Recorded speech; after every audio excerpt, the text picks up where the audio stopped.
السلام علیکم ورحمۃ اللہ وبرکاتہ۔ تاریخ کا دردناک واقعہ ہے کربلا کا واقعہ۔ یہ اقتدار کی جنگ نہیں تھی، یہ اقتدار کی جنگ تھی۔ دو شخصیتوں کی لڑائی نہیں تھی، دو نظریات کا ٹکراؤ تھا۔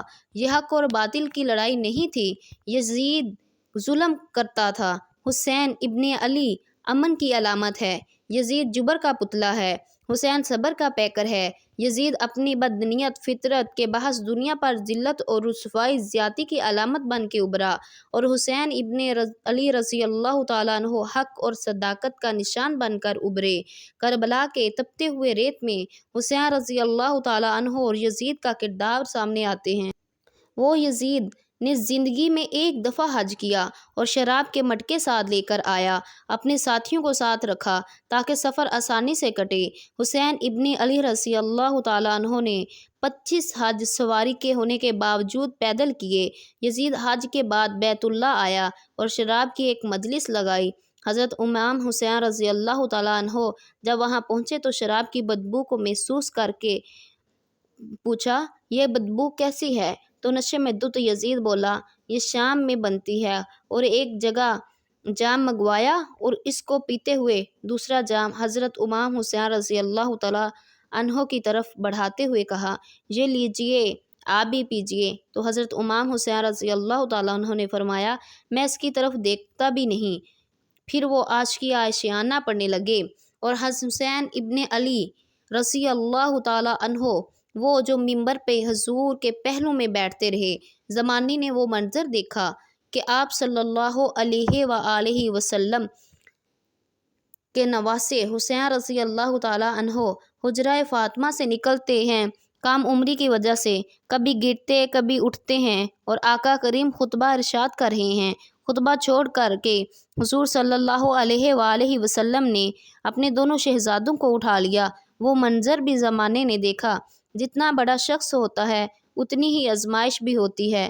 یزید جب تخت نشین ہوتا ہے تو اس کو فکر ہوتی ہے کہ امام حسین رضی اللہ تعالیٰ عنہ عبداللہ بن زبیر، عبداللہ بن عمر، عبداللہ ابن عباس یہ میری بیعت کریں، اور ولید بن عقبہ کو لکھتا ہے کہ یہ ہر صورت میں ان کی بیعت لوں گا، اگر بیعت نہ دیں تو سختی کرو۔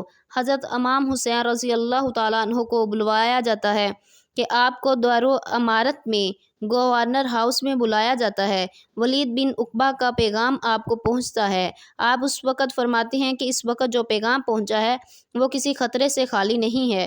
کچھ ساتھیوں کو ساتھ لیا اور کہہ دیا کہ آؤ، کہا تم امارت کے باہر کھڑے رہنا، اگر میری آواز بلند ہوئی تو اندر آ جانا، ورنہ تم انتظار کرنا۔ آپ اندر گئے۔ ولید بن عقبہ نے مروان کو بھی بلوایا تھا۔ مروان بن حاکم یہ گورنر مدینہ ولید سے پہلے رہ چکا ہے، تو اس نے مشورہ دیا سختی کی جائے۔ خیر، ولید بن عقبہ نے کہا یہ خط ہے، امیر معاویہ کا انتقال ہو گیا، یزید تخت نشین ہوا ہے، وہ چاہتا ہے کہ آپ میری بیعت کریں۔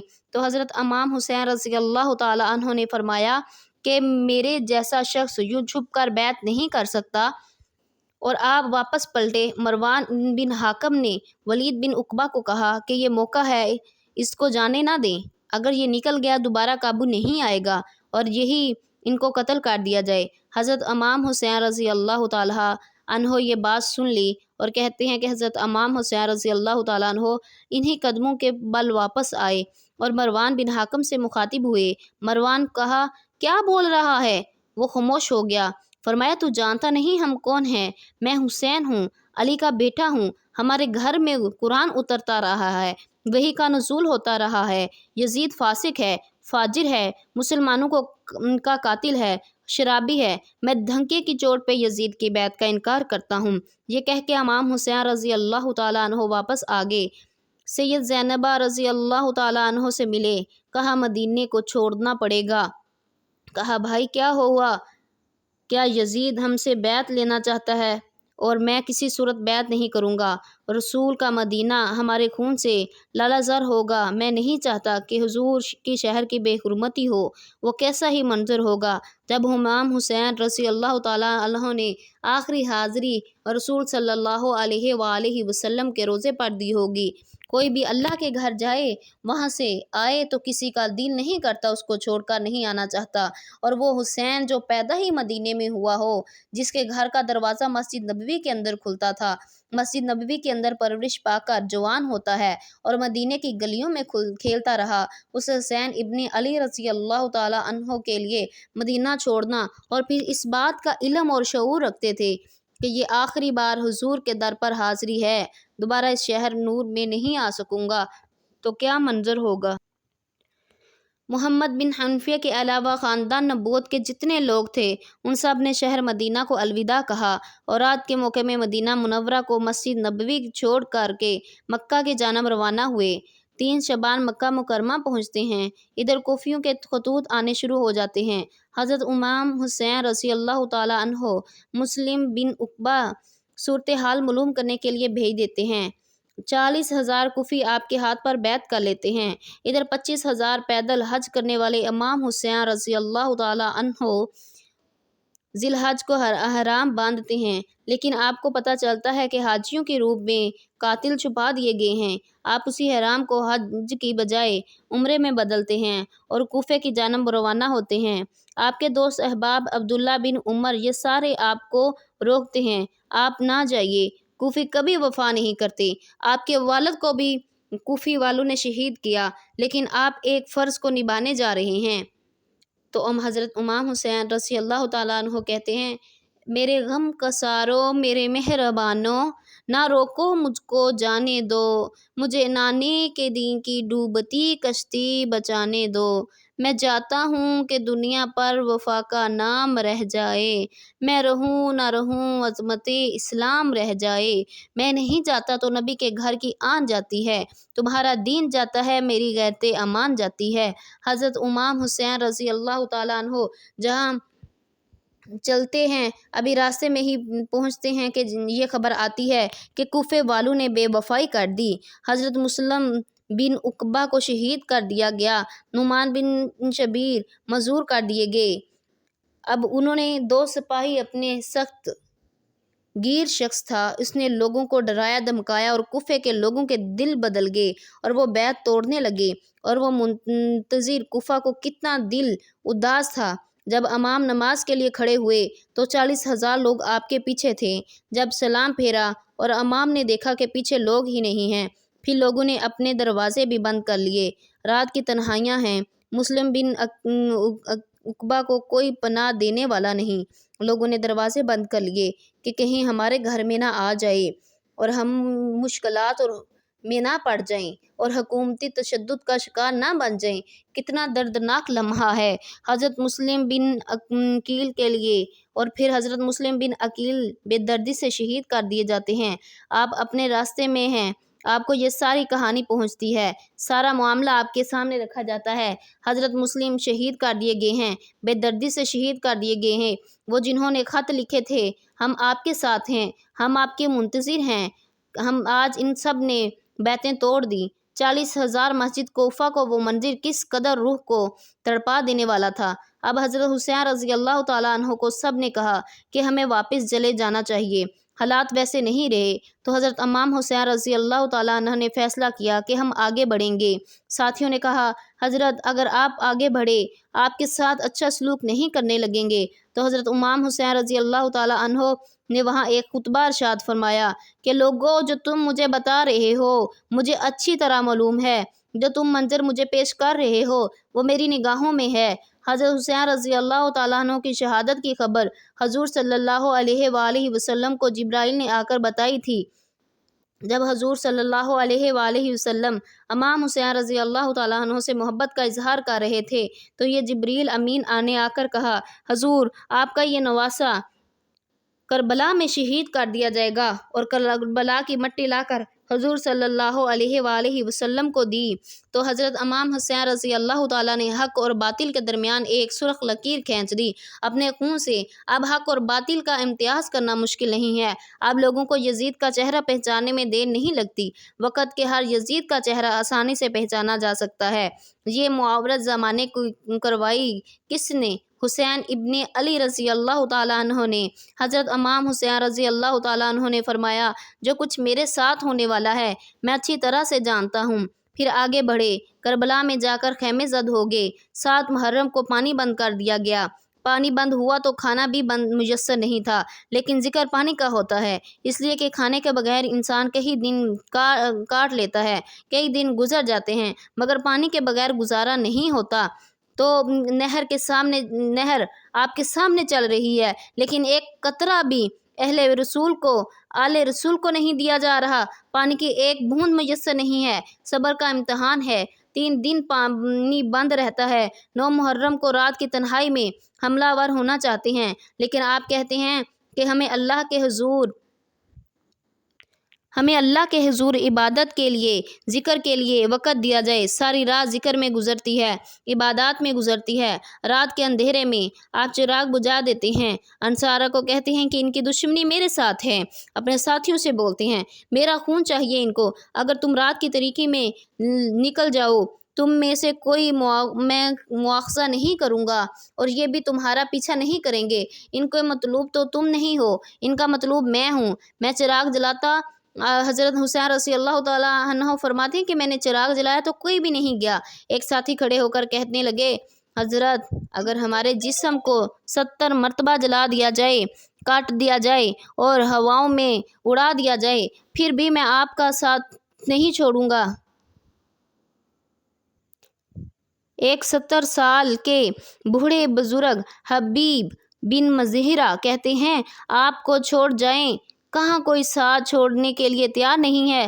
پیاس سے سخت گرمی، کربلا کا ماحول ہے، سخت گرمی ہے، پیاس کی شدت ہے۔ 72 افراد اور خاندان کی خواتین میدان کربلا میں خیمہ زن ہیں۔ دوسری طرف لشکر کا آدھا 22,000 کی تعداد میں مقابلے میں ہے۔ بس ان کا مطالبہ یہ ہے، آپ یزید کی بیعت کر لیں، آپ کو پانی میسر ہوگا۔ حضرت امام حسین رضی اللہ تعالیٰ عنہ کہتے ہیں، سب کچھ لٹ جائے گا، لیکن میں باطل کے ہاتھ پر بیعت نہیں کروں گا۔ اللہ اکبر۔ اب سورج طلوع ہوتا ہے، عاشوراء کا دن چڑھتا ہے۔ حسین ابن علی حجت کرتے ہیں، میں نے تمہارا کچھ نہیں بگاڑا، میں نے کسی کا خون نہیں کیا، میں نے کوئی زیادتی نہیں کی۔ کیوں تم میرے قتل کے پیچھے پڑے ہو؟ کیوں تم تیرے قتل کے در پہ تم جانتے نہیں میں کون ہوں؟ میں تمہارے نبی کا نواسہ ہوں، لیکن ان کے دل پر کوئی بات اثر نہیں کرتی۔ ایک حور ہے، اس کے دل میں اللہ تعالیٰ نرمی ڈالتا ہے۔ پہلے امام حسین ابن علی رضی اللہ تعالیٰ عنہ کو گھیر کر لے آتا ہے، پھر وہ قافلہ یزید سے ہوتا ہے، پھر وہ حسین ابن علی رضی اللہ تعالیٰ عنہ کی طرف ہو جاتا ہے۔ امام حسین رضی اللہ تعالیٰ عنہ فرماتے ہیں، تو دنیا میں بھی حور ہے اور آخرت میں بھی حور ہے، آزادی مل جاتی ہے۔ باقی 22,000 کا لشکر امام حسین رضی اللہ تعالیٰ عنہ کے قتل کا منتظر ہے۔ پھر تاریخ نے خاندان نبوت کا وہ انوکھا امتحان دیکھا۔ حضرت امام حسین رضی اللہ تعالیٰ عنہ کے ساتھی، ان کے بچے، خواتین پیاسے حلق خشک ہیں۔ حضرت سکینہ تڑپ کے اپنے باپ سے کہتی ہیں، مجھ سے 6 ماہ کے اصغر کی پیاس نہیں دیکھی جا رہی۔ بچے کو ہاتھوں میں یہ اٹھاتی ہیں اور نہر کے کنارے پہنچ کر فرماتے ہیں، تمہارا معاملہ میرے ساتھ ہے، اس 6 ماہ کے بچے نے تمہارا کیا بگاڑا ہے؟ اور چلو بھر کے اس کا حلق سیراب کرنا چاہتے ہیں۔ ایک تیر آتا ہے جو علی اصغر کے گلے کو چیر دیتا ہے۔ راوی لکھتے ہیں، وہ عام تیر نہیں تھا، وہ جانوروں کو شکار کرنے والا تیر تھا۔ وہ گردن کو کاٹ دیتا ہے اور خون بہنے لگتا ہے، گردن لٹک جاتی ہے۔ حضرت امام حسین رضی اللہ تعالیٰ عنہ وہ بہتا ہوا خون اپنے چولہوں میں لیتے ہیں اور آسمان کی طرف اچھل کر کہتے ہیں، اے میرے رب، حسین کی یہ قربانی بھی قبول فرما۔ میں سلام پیش کرتی ہوں۔ امام حسین رضی اللہ تعالیٰ عنہ کو علی اصغر آپ کے ہاتھوں میں دم توڑتا ہے، گردن لٹک جاتی ہے، خون بہہ رہا ہے۔ اب خیموں کی طرف بڑھ رہے ہیں۔ زبان پر مجھ شکایت نہیں ہے